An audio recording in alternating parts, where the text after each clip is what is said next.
del Mediterráneo y Felipe II. Y acá no sabe de comercio.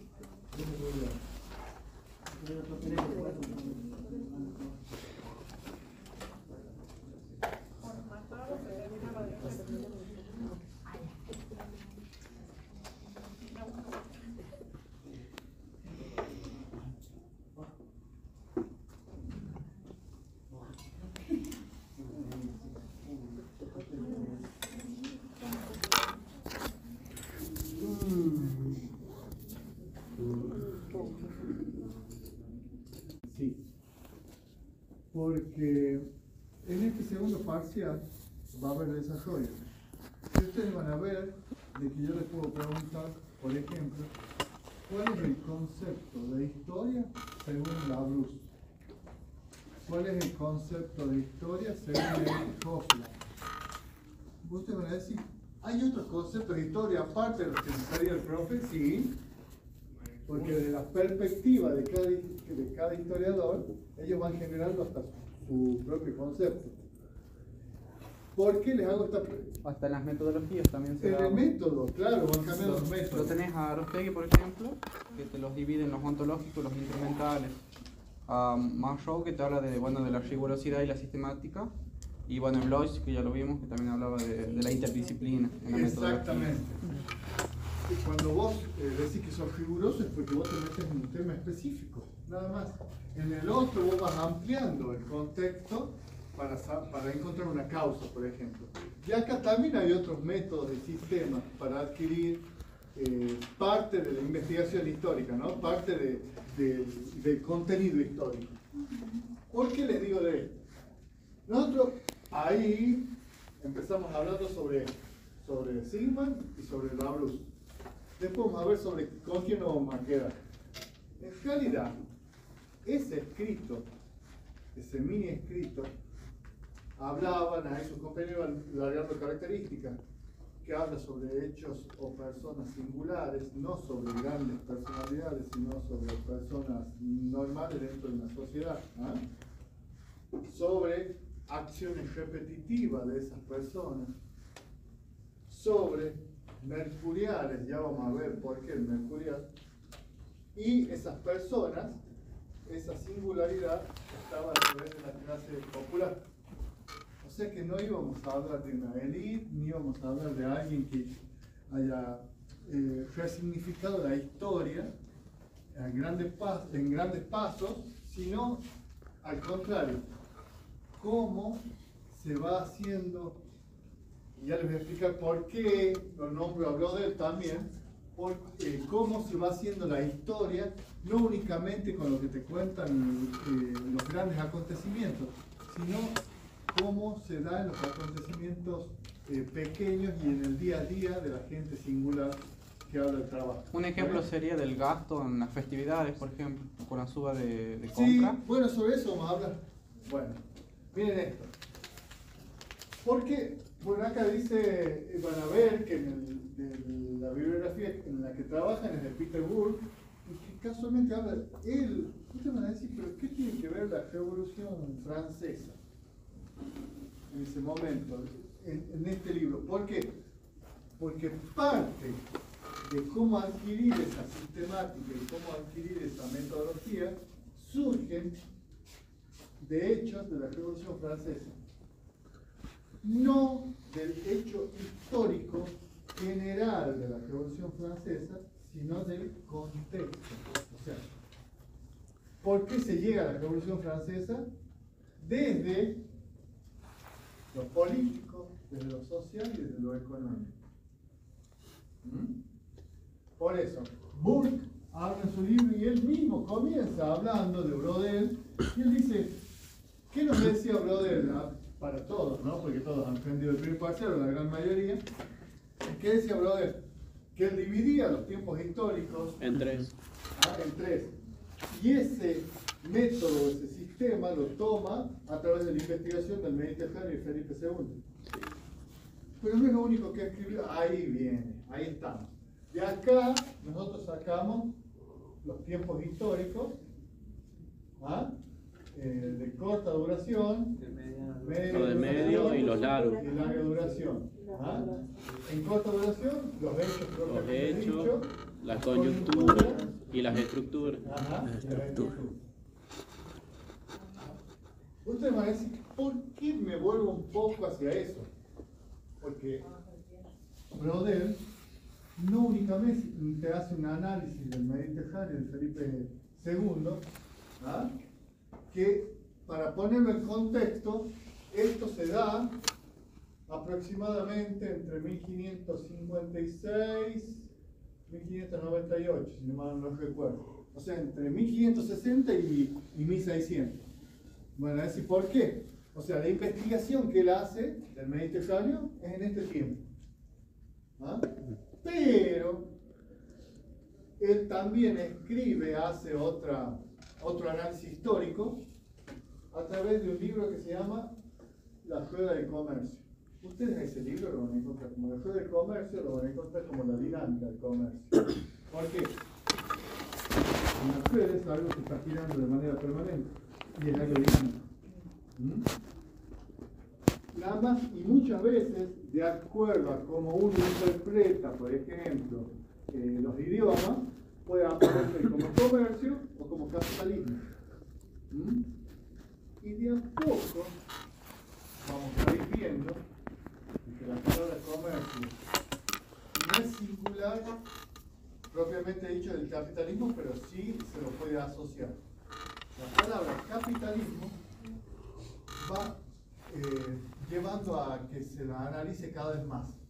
Ahora bien, ¿quién es la primera persona en analizar puntillosamente el capitalismo? Bien, Karl Marx, aquí está escrito. ¿Ah?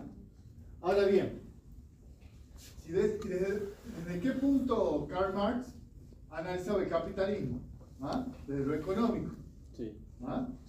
Pero ¿qué dice en el libro de Brodel de la dinámica del capitalismo? Brodel trata de ampliarlo un poco más. ¿Ah? Brodel es posterior a Karl Marx, nada más que toma esa iniciativa del capitalismo de Marx y lo lleva a decir que no únicamente se puede lograr la lucha de clases o la división de clases y las revoluciones, ¿ah? Sino que también podemos hacer un análisis económico, político y social.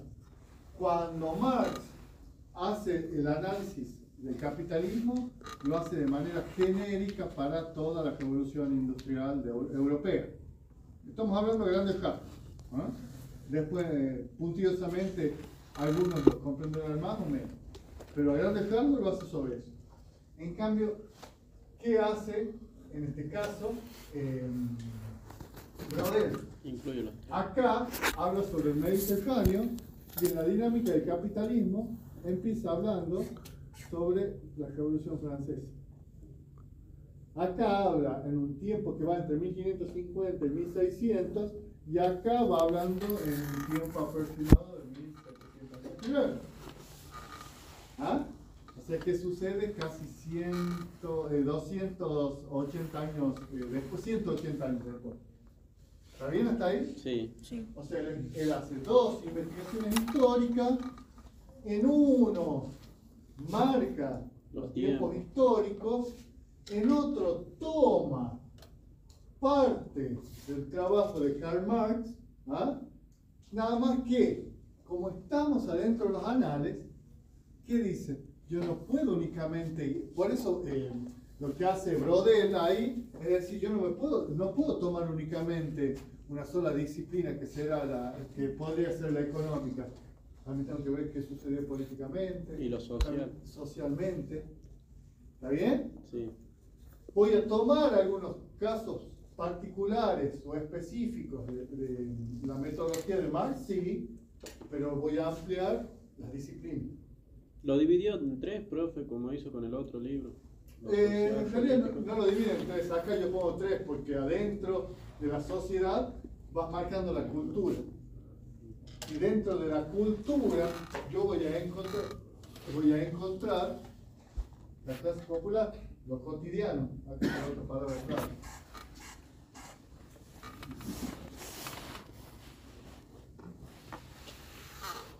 cultura, va a salir la singularidad, lo cotidiano. De esa cultura, él analiza clase popular, la cultura de la clase popular. Todo esto es para que sigan comprendiendo el escrito. Ahora bien,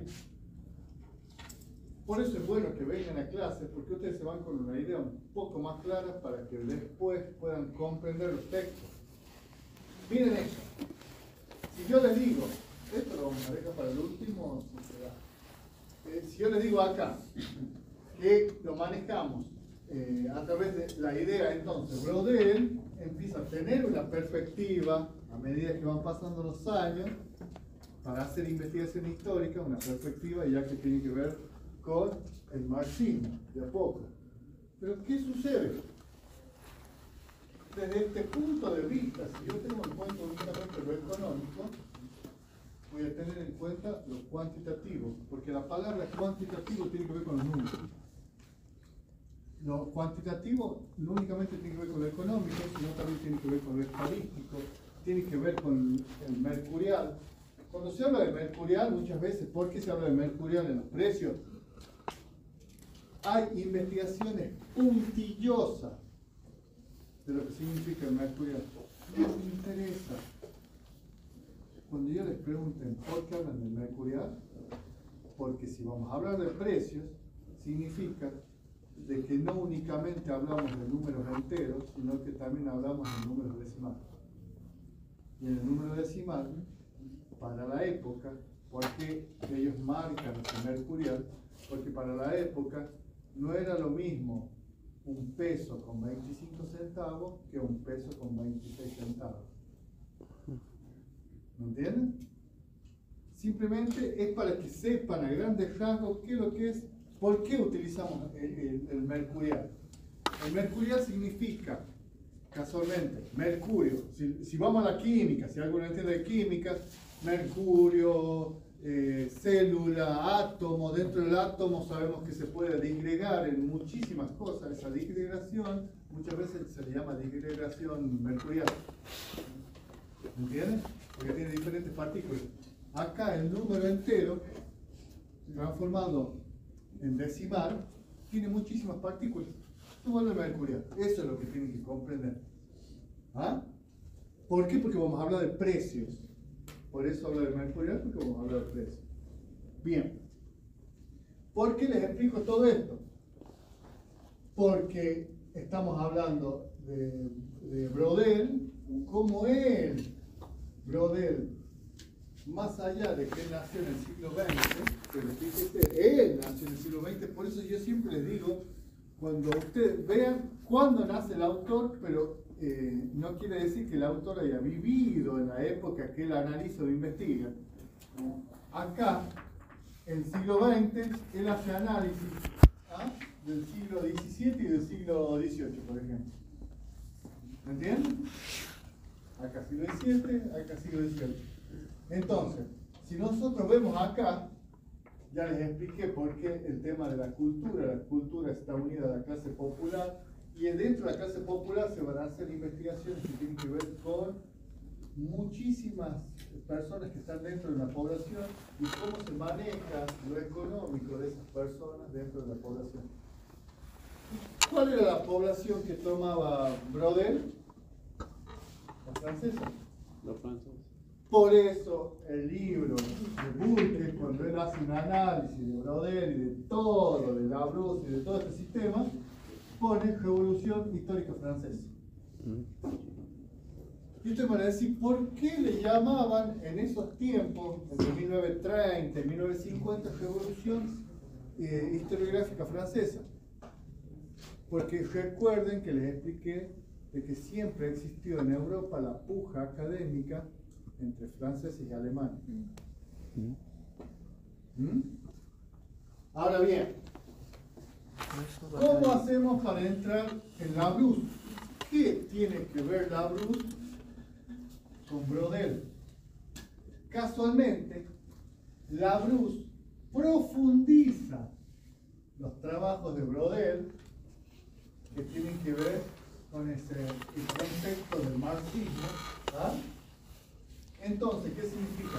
De que Brodel, en su pensamiento, en su segunda etapa más o menos, ya en su etapa donde él está mucho más experimentado, escribe la Escuela del Comercio, la dinámica del capitalismo, y de ahí es donde Labrousse y Francois Simeon generan algún tipo de investigación que puedan unificarlo a la Revolución Francesa.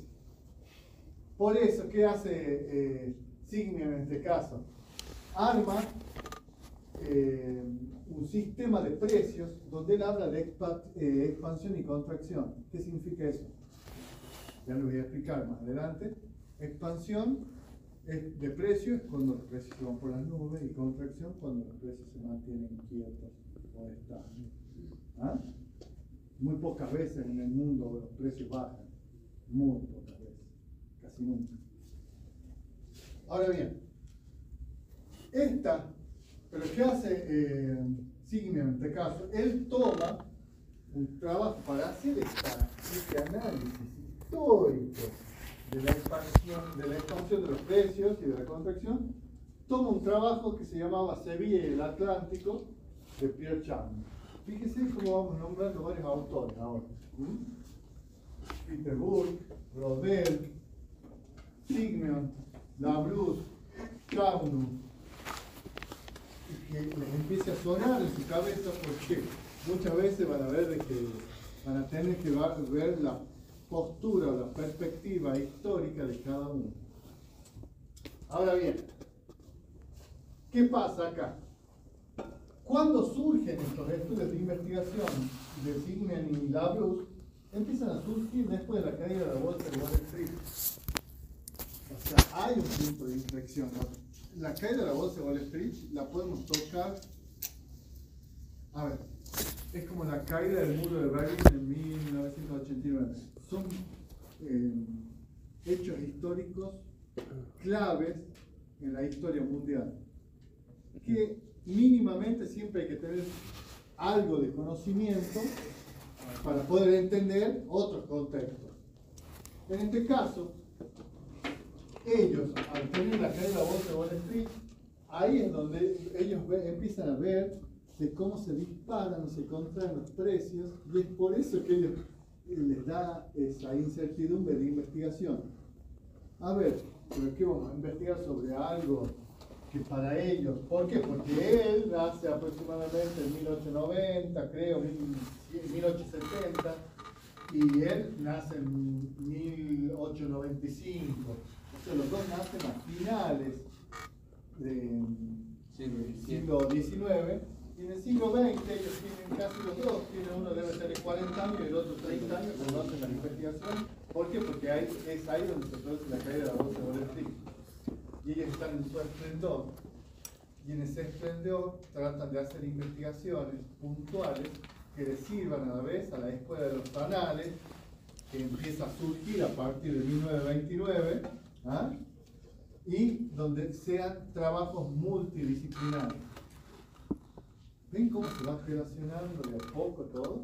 Ahora bien, ¿qué sucede con esto? ¿Qué hace Labrousse? Dice Labrousse, si Brodel en su segundo trabajo, en la dinámica del capitalismo, él empieza a hablar del capitalismo desde una perspectiva marxista, yo también voy a seguir con la perspectiva marxista. Eso dice Labrousse. Y dice Labrousse, ¿y dónde entra el marxismo? Casualmente, el marxismo entra porque él primero hace el análisis del movimiento de precios en la Revolución Francesa, y ahí se da cuenta Labrousse de que sí existe una lucha de clases. Pero ¿qué dice Labrousse? ¿Saben quién le marca las clases? Que el precio de los productos. Porque hay gente que puede comprar algunos productos y hay gente que no puede comprar los productos. ¿Van comprendiendo cómo mínimamente van siguiendo el hilo de Marx y la lucha de clases? Ahora bien, también, fíjense de que este movimiento de precios que Larousse toma de Marx, no, de Franco Chimia, ¿ah? Ese movimiento de precios que él toma de acá, ¿por qué? Porque él habla sobre el movimiento de precios siguiendo la idea, en este caso ideológica de Marx, pero metodológica de Franco Chimia. Y lo hace en un estudio que va de 1780 a 1789. ¿Por qué de 1780 a 1789? Porque la Revolución Francesa se produce en 1789, pero ¿qué él hace? Hace un análisis de contexto retrospectivo para atrás. A ver cómo fueron los precios para atrás, cómo fueron intercambiando los precios y cómo se disparaban los precios, y él hacía notar ahí Larousse de que muchas veces en las crisis no era la clase alta la que sufría, era la clase baja. Ya vamos a entrar en detalle en un poquito más, y ustedes a veces, mientras yo les voy explicando, hay cosas que las traen a la actualidad. Sí. ¿Entienden? Y ya van a ver por qué. Ahora bien, en 1966, Larousse, parecido a Brodel, vuelve a hacer un análisis investigativo histórico, pero toma casualmente la época de Felipe II. Y ya dijimos que Felipe II, que fue rey de Nápoles, de Portugal, de España, por eso él andaba por todo el Mediterráneo, ya seguramente lo leyeron en algún momento, ¿ah? Aproximadamente entre 1560 y 1600, yo redondeo. No me gusta por ahí ser tan específico, me gusta más el concepto amplio. ¿Y qué hace ahí? ¿Qué hace Larousse? Un análisis económico, estadístico y social, o sea, busca todos los libros de todos los barcos en los que iba Felipe II, en los que iban flotas de Felipe II, recopila todo eso y empieza a ver cuánto era el precio en Italia, cuánto era en Portugal, cuánto era en Francia, perdón, en España, y empieza a hacer un análisis comparativo de esos precios. Y ahí también es que se utiliza la palabra mercurial, porque empieza a utilizar la estadística, empieza a utilizar los centavos se utiliza después la coma, ¿no? Ahora bien, ¿pero en qué termina ese trabajo de Larousse? Él, al hacer un análisis económico y estadístico, lo hace desde el punto de vista de la clase popular, ¿ah? O sea, ya de la clase baja. Por lo tanto, está haciendo un análisis social. Por lo tanto, en la unidad, o cuando juntas la economía, la estadística y la parte social, llegas a que estás haciendo un análisis demográfico. Miren cómo pasamos el pensamiento económico de Marx y de Brodel al cuantitativo de Larousse y terminamos en la demografía. ¿Ah? Ajá. Es apasionante, chicos. Es lindo cuando se lee y lo van captando. Usted va a decir, profe, usted le capta la onda. No, capté la onda igual que usted, ¿no? Lamentablemente hoy están sentados de ese lado. Probablemente le capto la onda desde el comienzo tampoco y fue difícil, ¿no es cierto? No sé qué se busca mucho de estudio económico. Bueno, a ver que esa parte, si alguien, espero que no, le toca volar el recurso de historiografía para ver que en historia económica es como que es fuerte. A mí no me gusta tanto, me gusta más Marx, pero no tanto la historia económica. Es un poco de tengo mi hermana menor estudiando eso. Ah, ¿economía? Sí, no tiene sentido Explícita las formas por Marx, entendidas por Larousse, que habla de todo lo que es la clase obrera y demás.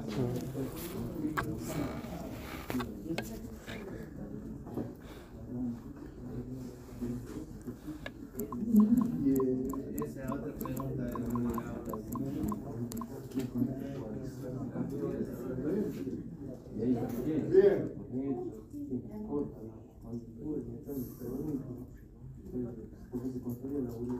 Con esto vos vas a probar el final. Acá está el químico, por ejemplo. Usted tomó ahí, el doctor toma de 1930 y después me lo trae el muro de Berlín. Claro, ve, exactamente. Después tomé otro, que la licencia de la URSS. Se entraría en un tiempo histórico toda la historia económica. Si hablamos de una historia económica, en un tiempo histórico. No. En un tiempo histórico de Brodel, corta, medio, largo plazo. ¿Cómo? Porque hace cambios adentro de la estructura social que tenemos nosotros a lo largo del tiempo. Por eso toma puntualmente el reconocimiento de caída del muro de Berlín, porque deja una estructura, la crisis del 29. Claro, cae en la coyuntura. Exactamente. Y siempre cuando yo, el profe me gusta cómo explica desde lo conceptual lo que es una coyuntura y yo trato de ser práctico al decir ¿Cómo decir que el fin del colonialismo es la coyuntura? Sí, en parte. porque hay interés, sí, cambia la estructura. Siempre van a tener varias Las colonias se quieren independizar, por ejemplo, dice una orden y añadirse, por ejemplo, Argentina, al tren del progreso de la inversión que están estudiando, ahí hay interés. Sí, sí, ahí hay aspectos coyunturales. Es como, mira, casualmente la vez pasada me explicaba, yo lo voy a hacer rápido, ¿no? ¿Está haciendo los precios? La especialización en minería me explicaba. No, yo no veo nada. Bases de la- Eso es otra cosa. Es lo mismo. Yo no veo En un nada. momento, acá viene, cada una de las placas tectónicas son estructuras. ¿Ah? ¿Está bien? Y en un momento que esas estructuras empiezan a tocar, una va a prevalecer sobre la otra. No sabemos cuál. ¿Ah? Ahora bien, cuando eso se produce, uno queda por arriba de la otra. Esta es la que prevalece entonces. La ideología, lo económico, lo financiero. Y es lo que, y cuando eso sucede, obvio que en medio hay lo que se llama, desde el punto de vista de la geografía, el magma. Es el choque y la fricción permanente de piedra hace que surja la lava volcánica. Por algún lado tenés que largar esa postura de fricción permanente. Esa postura de fricción permanente, esa lava, muchas veces termina siendo una corrosión gaseosa. ¿Ah? Ese es el punto de fricción. ¿Van entendiendo? Sí. Los choques entre clases. En el libro de Futre que los dio Follero, cuando nos da unos ejemplos que los da Arostegui, nos dice que una investigación histórica siempre va a estar ligada al cambio. El tiempo en el que se mueve una investigación histórica es el cambio. Después de ahí te nombro otros más, pero en el sentido, después te hablo de una paradoja, el que te dice la mayor dificultad del historiador es cómo hacer pasar de lo singular y lo concreto a lo global o universal. Y es ahí donde habla de la generalización. ¿Por qué? Porque hablamos de generalización porque todo objeto, en este caso el hombre, que es el de la historia, está ligado o está cambiado por el tiempo, por el transcurso de estos cambios y de estructuras. Al haber ese choque, siempre va a haber una historia que contar. Bien, y en eso que él dice, ahí terminas entendiendo a veces desde lo político por qué un hombre no puede mantener siempre sus ideales, porque todo va cambiando. Fíjense, acá tenemos una perspectiva geográfica. En realidad yo había escrito esto para marcar la perspectiva geográfica de Brodel. Pero acá yo tengo una perspectiva económica. Acá tengo una perspectiva que tiene que ver con lo social a veces, de donde obvio, después que acá, miren cómo van cambiando las perspectivas. De tanto moverse por el Mediterráneo, él y toda su flota, se captó tanta información en libros, en papel, en cómo llevar. Fíjense, bueno, para el que leyó, o sea, alguna vez lo quieren leer, el propio le dije alguna vez, el Conde de Montecristo, que habla sobre casualmente la época bonapartista, ¿no? Lo que sucede con Napoleón Bonaparte, de cómo él va en contra de esa revolución, de esa casta social alta de Francia. Y cuando él ve que puede contra la casta social alta de Francia, dice, bueno, si pude con ellos, ¿por qué no voy a poder con todo el continente? Y tiene... Exactamente. ¿Me entienden? O sea, casualmente, esto que les estoy comentando nos lleva a lo mismo. Vean cómo él tiene dos perspectivas diferentes acá, como Labrousse tiene una perspectiva acá sobre los precios, ¿me entienden? Sobre la fluctuación de los precios, que en realidad sale de China, ¿ah? Pero él utiliza este método, él capta este método para hacer el análisis de las clases altas y bajas en Francia, ¿ah? En el contexto de Francia, de la Revolución Francesa. Pero después, ¿él qué hace? Toma de varias disciplinas, ¿ah? No única, él toma ya de Felipe II, Labrousse, ¿qué toma? Las estadísticas de esos libros, ¿ah? Ya está, acá ya están los precios, las estadísticas de esos libros, para hacer cuadros comparativos. Y después se dan cuenta que cuando empiezan a hacer muchos cuadros comparativos, termina haciendo historia demográfica. ¿Por qué? Porque termina analizando, porque hay algo que lo lleva a hacer análisis de los nacimientos, hay algo que lo lleva a hacer análisis de las muertes, y después se da cuenta que tanto los nacimientos como las muertes también tienen relación con el aumento y la baja de los precios en las clases populares, en las clases bajas. Más nacimiento, fallecimiento. Por eso se llama historia demográfica. Ustedes van a decir, hay otros tipos de historia que vamos a ver. Sí, esta unidad yo la divido en dos. Esta es la primera. Antes... Se relaciona mucho con Malthus. Y Malthus proponía que la población no crece en la población. Él proponía exactamente. Sí. Para disminuir la población. O sea, disminuir la población para que se cambie el precio. Ustedes escucharon. Miren, no sé si es verdad o es mentira, pero anda circulando en Chile, en todos lados, el audio que supuestamente es de la hermana de Milei, del presidente, donde dice de que si los precios están altos, se logra esa disparidad, va a haber gente que se va a morir y sí conviene que haya gente que se muera. ¿Escucharon el audio? ¿Alguno lo escuchó? Sí. Bueno, hay un audio que según es la hermana del presidente, a ver, puede ser tranquilamente ficticio, hecho con malicia. Con la inteligencia artificial también. O con inteligencia artificial, pero casualmente habla sobre eso. Tenemos que tener en cuenta, y lo dice ahí, fíjense, que si nosotros aumentamos los precios, la gente va a poder comprar menos comida y menos remedio, por lo tanto se va a morir, vamos a dejar que esa gente caiga.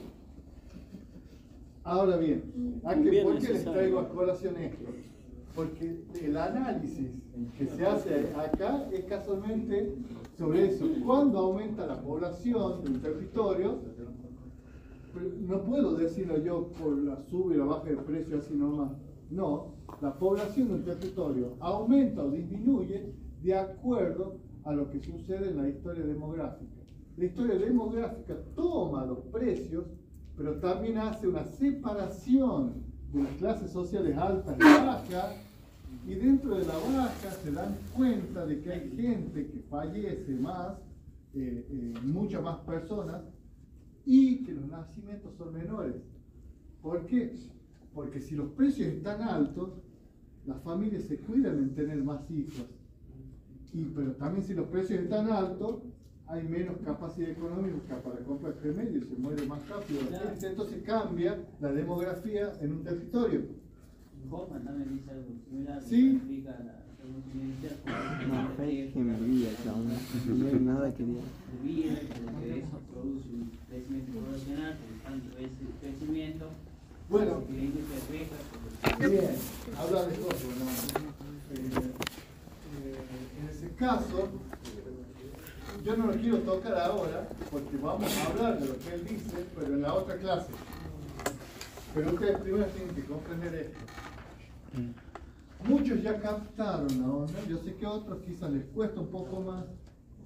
Sáquenle en foto, por lo menos para que les dé vuelta la idea. Yo voy a tratar de dividir el trabajo práctico número 3, profe. Porque si no es darle mucha información y después me doy cuenta de que queda vacío.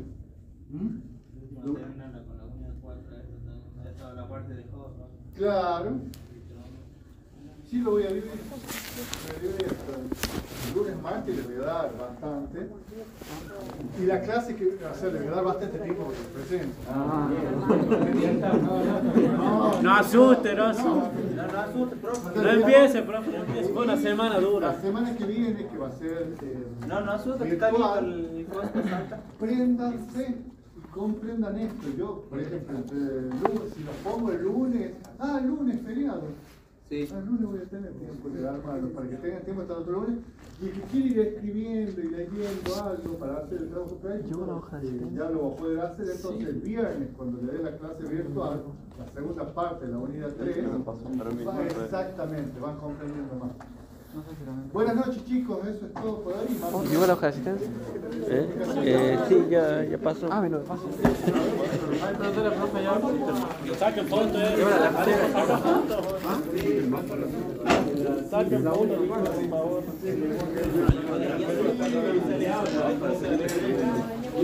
Ya ves. Hay mucha tensión. Vale, lo vamos a cagar de frío. Sí. No te quiero ver temblando entonces. Ayer No sí sé, creo que estaba ya la entregó. temblando. No, Ahí la trae. no, nosotros sí. Libertarios, Libertario, Libertad. Tu karma es que ahora estudias todo el marxismo, el socialismo. No sé qué dijo del audio que hay, le ponemos falta y mira, yo qué, y yo no me ha salido nada, es un tal típico que ahí que lo hizo, y claro que dijo la mujer, madre. Hermana Baja, no, mira, ahí están.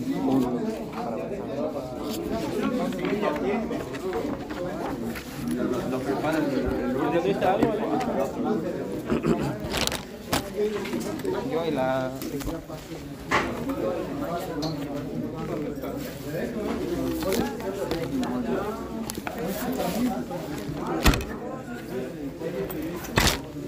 Boca.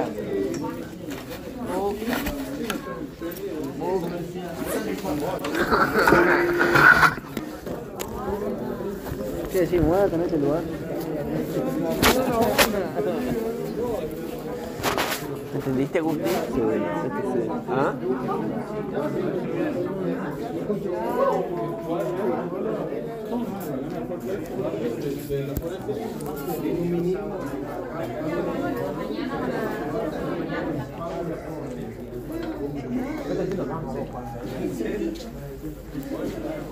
Yo me digo que voy a hacer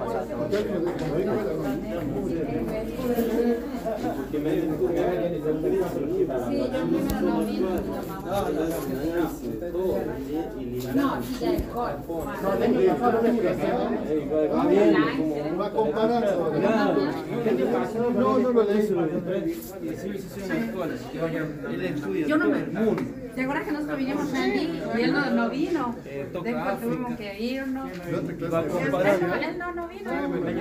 No, Después yo lo compro. ¿qué mierda vamos a hacer si no ven? Permiso, profe. Ahí está. Esto no es, ¿no? Eso verde, ¿no? Si me vine a presentar. ¿Cuánto me vine a presentar y no, el profe no entré. Bueno, hasta luego. Nos vemos.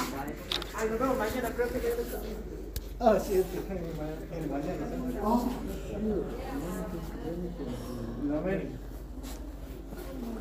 Profe, ¿cómo se llama este tema? Historia cuantitativa. Historia cuantitativa. Es el contexto de la historia cuantitativa. Ah. Pero de la historia, no únicamente hablamos de la historia cuantitativa. Salimos de la historia económica, nos metemos en historia cuantitativa para poder llegar a la historia demográfica. Y dentro de la historia cuantitativa nosotros trabajamos con la historia de los precios. Y cómo los precios, de acuerdo a si suben o bajan, van modificando la cultura de la sociedad. Chao, chicos. Ah, eso es mercurial. Ah, mercuriales. Mercuriales. Tiene que ver con los números decimales acá, más que todo. ¿Viste que? El chico me dijo que era datación de los precios, ¿sí? Claro, lo que pasa es que el mercurial, muchas veces vos muy bien, muchas gracias. Lo que pasa es que cuando vos tenés un número entero, 1, 2, 3, 4, ¿no? Ahora bien, los precios no se manejan únicamente por números enteros. Los precios con centavos. 1,50, 1,53 y ahora 1,50 no vale nada, ni el 1 ni el 50. Claro, pero para esos tiempos la diferencia entre 1,51 y 1,52 era abismal. ¿Era mucho? Exactamente. Porque los precios, porque desde que sale la teoría de la inflación, por ejemplo, cuando se empieza a hablar de la palabra inflación, de inflación es el significado del aumento sideral de los precios.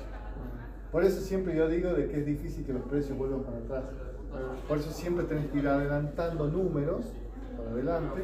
Y vos decís, ¿y alguna vez los podemos bajar? Sí, pero tenés que cambiar el sistema monetario. ¿Cómo se cambia el sistema monetario? Si yo llego a 1 millón y 1 millón después ya me parece poco, después yo digo, bueno, en mi sistema monetario a partir de hoy, 1 millón en vez de ser 1 millón de pesos va a ser 1 millón de K. Es como la K de los kbytes de la computadora. ¿Kilobytes? ¿Me entendés cómo es? Ya no utilizo más el millón de pesos, empiezo a utilizar 1 kilobyte, 2 kilobytes, 3 kilobytes. Porque estos ya me quedan obsoletos. Como 1 mega, 100 megas, 999 megas. Vos eso lo puedes hablar para mí como, Nada más que bueno, ese es mucho más amplio para decir que es un mercurial, no sería un mercurial, pero te estoy haciendo el análisis comparativo.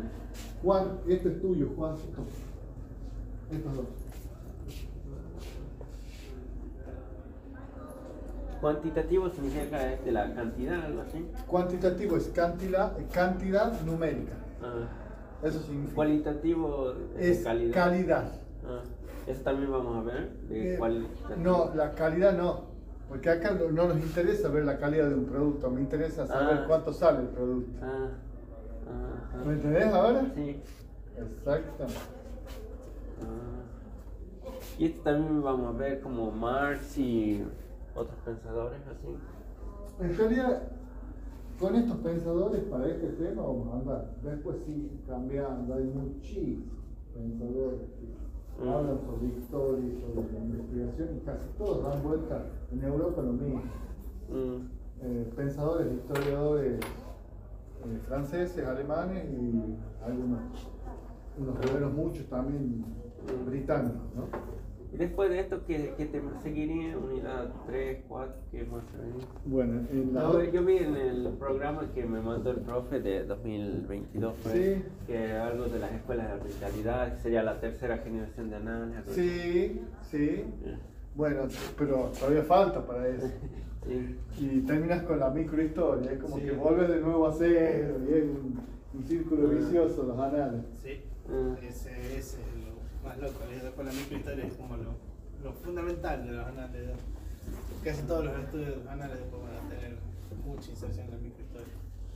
Pero es como ya la última generación que se dan cuenta que lo estaban haciendo. Pero después veremos todo eso, supongo. Sí. Con eso vamos a terminar. Para que ustedes puedan rendir el segundo parcial. Bueno, un gusto, papá. Que ande muy bien. Hola. A mí me acerca al final. ¿Eh? Me llevas a andar al final. ¿Te lleva en qué? ¿En auto? ¿Tiene auto? Ah. Ah.